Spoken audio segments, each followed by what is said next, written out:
na década de 60.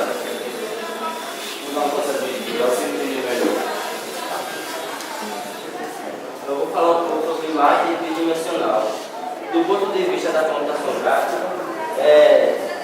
as artes digitais são produzidas em ambientes digitais 2D. E é possível gerar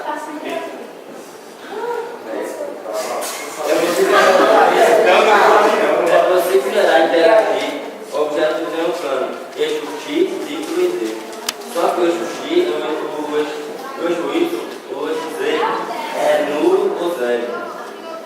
E ela está subdividida em dois tipos de imagem. Imagens bitmapeadas, que são chamadas de raster-imagens, e imagens vetoriais, que são chamadas de vector-imagens.